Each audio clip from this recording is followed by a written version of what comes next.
Hello. This video is not about God, it's about logic. In this video I will try to show that phrase "prove God's existence" is a fallacy. Let's start. From one side we have science and its core principle, falsifiability.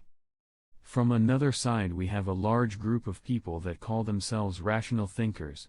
They say they are pro-science, but fully ignore the mentioned core principle and replace it with something opposite, I would say. With the burden of proof. How science really works. Scientist investigates data and somehow makes an assumption about the nature. That assumption is based only on whatever happens in scientist's head.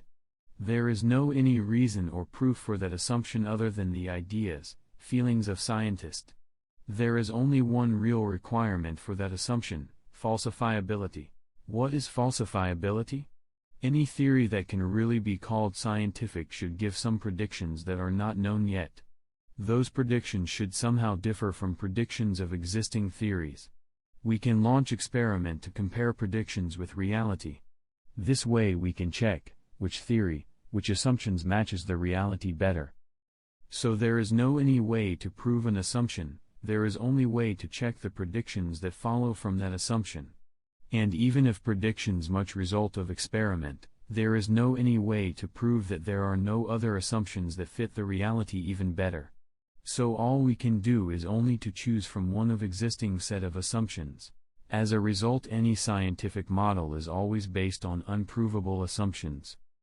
They are called axioms in math, they are called postulates and principles in physics. Scientific model is fully defined by its postulates and principles. For example, depending on the list of postulates we get either Euclidean geometry or hyperbolic geometry or taxicab geometry. If you change the postulates of the theory, you are not working with the same theory anymore. And you never prove axioms and postulates. You just choose them to build your model of the world. The same way dogmas are used in religions. The same way those dogmas are taken as unprovable assumption that does not need any additional proofs. The demand to prove God is just the same as the demand to prove that parallel lines never meet. You see, lines are called parallel when and only when they never meet. By definition, there is nothing to prove here. If lines meet, they are not parallel and that's it. The same way monotheistic God has no any other reasons. By definition. And cannot be proved. If God has a reason and can be proved, he cannot be called God. Therefore phrase "prove God's existence" is a fallacy. Just like prove parallel lines never meet.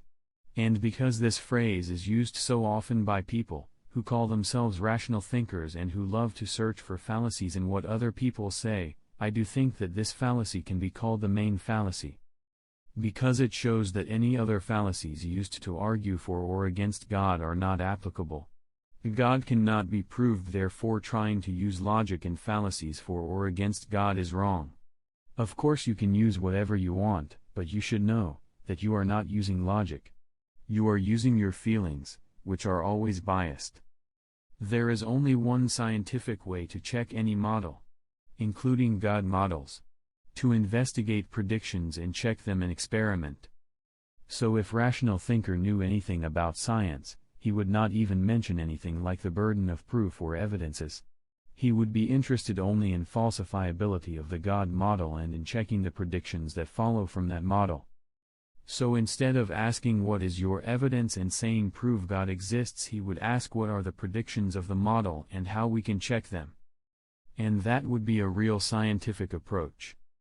The issue is that I'm quite sure that at least some of those rational thinkers know how science really works, and still put the fallacy on the top of their ideas. Demanding to prove something that cannot be proved even in principle is a good trick if you need to push your opponent out of logic framework. Of course, to prove unprovable, opponent will have to use something that you can happily call fallacy and laugh. It's a perfect trolling. This technique is used to fight with religion and to make people lose faith. I don't protect any specific religion, but what happens is awful. The believer has not very rich choice. Either to be a blind believer or to be a blind troll. What is worse? I'm not sure. You see, you don't need to know much to be a skeptic or atheist. You need to know only several key phrases. What is your evidence? Prove it. That does not make sense. The burden of proof is on you. It's honest to say I don't know. And you are welcome. As they say, now you are in an elite pro-science club of so-called rational thinkers. But the reality is you are in a club of lazy anti-science trolls. Imagine a bad schooler, who refuses to do anything because I don't know is an honest position. That's what you are really building, rational thinkers. It's not about humanization, love and progress, it's about trolling and hate. No skepticism made anything for progress. It was always belief in a better future. Only new and therefore blind assumptions can move us anywhere. Yes, it can be strange to literally believe in a book that was written 2,000 years ago. But it's even worse to not believe in anything at all. Or believe in trolling. I don't say that it was original intention of philosophers who started skepticism, I just describe what it leads to. It's like communism. Maybe the original intentions were good, but they were against humans' nature and therefore results were not so good. People need hope for better future, not denial or equality. I will try to explain how that might work in future videos.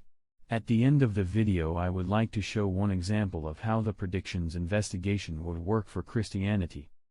Predictions that Christianity makes. Open your heart to God and He will bless you. This prediction obviously worked for some people. So there is something behind it. Real scientists would try to investigate that something and would search for the answer. What happens there? Who is that personal God? Who blesses believers? But seems like modern scientists just don't care on anything but measurement. Seems like real logic is out of their scope. Logic is within my personal scope, therefore I will try to propose my own answer to that question in one of my future videos. Thank you for your attention.